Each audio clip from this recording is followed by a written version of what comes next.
ആറ്റൂർ ശ്രീ കാർത്തേനി ഭഗവതി ക്ഷേത്രത്തിൽ ക്ഷേത്ര പുനരുദ്ധാരണ പ്രവർത്തനങ്ങൾ പുരോഗമിക്കുന്നു. പുനരുദ്ധാരണ പ്രവർത്തനങ്ങളിലേക്ക് ഉദാരമായി സംഭാവന ചെയ്തുകൊണ്ട് ഭക്തജനങ്ങളുടെ സഹകരണവും പ്രതീക്ഷിക്കുന്നു. പയങ്കുളം ബ്രിഡ്ജും മെഡ്സ്റ്റാർ ഹോസ്പിറ്റലും സംയുക്തമായി സംഘടിപ്പിക്കുന്ന സൗജന്യ മെഡിക്കൽ ക്യാമ്പ് പയങ്കുളം മെഡ്സ്റ്റാർ ഹോസ്പിറ്റലിൽ നടന്നു.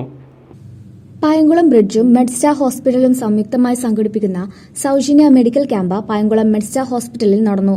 ക്യാമ്പ് ഡോക്ടർ സതീഷ് പരമേശ്വരൻ ഉദ്ഘാടനം ചെയ്തു. ഇപ്പോൾ അവരുടെ മെഡിക്കൽ ക്യാമ്പിൽ പങ്കെടുക്കുന്നത് വളരെ സന്തോഷമുള്ളൊരു കാര്യമാണ്. ഒരു പയങ്കുളം പോലെയുള്ള നാട്ടിൻപുറത്തിനെ സംബന്ധിച്ചിടത്തോളം ഇത്തരം മികച്ച സേവനങ്ങൾ നാട്ടുകാരിലേക്ക് എത്തിക്കുക എന്നുള്ളത് വലിയൊരു ധർമ്മമാണ്.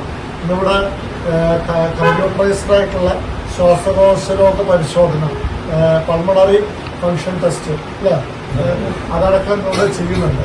പൾമണറി ഫംഗ്ഷൻ ടെസ്റ്റ് എന്നൊക്കെ പറഞ്ഞാൽ തൃശ്ശൂരിൽ എന്താണ് ചെയ്യുന്നതിന് 10-700 രൂപ 1000 രൂപ ചെലവ് വരുന്നൊരു ടെസ്റ്റാണ്. അത് ശ്വാസകോശത്തിൽ എത്ര അളവുണ്ട് എന്നറിയാനുള്ള ടെസ്റ്റാണ്. അപ്പോൾ അത് ഒരു ഗ്രാമഗ്രാമാന്തരത്തിലേക്ക് എത്തിക്കാനുള്ളത് വലിയൊരു കാര്യമാണ്. പിന്നെ മാത്രമല്ല, ഇവർ ഇത്രയും ക്യാമ്പുകൾ നടത്തുന്നത് ഇവരുടെ സോഷ്യൽ കമ്മിറ്റ്മെന്റ് കൂടിയാണ് കാണിക്കുന്നത്.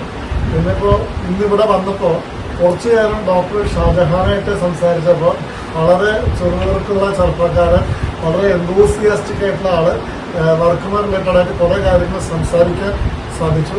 അത് എനിക്കും ഒരു പ്രചോദനമായി. നമ്മൾ ആ യങ് ഏജിലേക്ക് വന്നത്. Payankulam bridge secretary Shibu PR അധ്യക്ഷത വഹിച്ചു. മെഡ്സ്റ്റാർ ഹോസ്പിറ്റൽ മാനേജിംഗ് ഡയറക്ടർമാരായ ഉണ്ണികൃഷ്ണൻ, മജീദ, പയങ്കുളം ബ്രിഡ്ജ് പ്രസിഡന്റ് വിജയൻ കുന്നത്ത്, രക്ഷാധികാരി Hari NR, club Instagram Vishnu, Vineeth, Mahesh, Deepika, Sajith, Shiyas, Dheeraj, Pazhayannur block member AE Govindan എന്നിവർ പങ്കെടുത്തു. News desk CCV.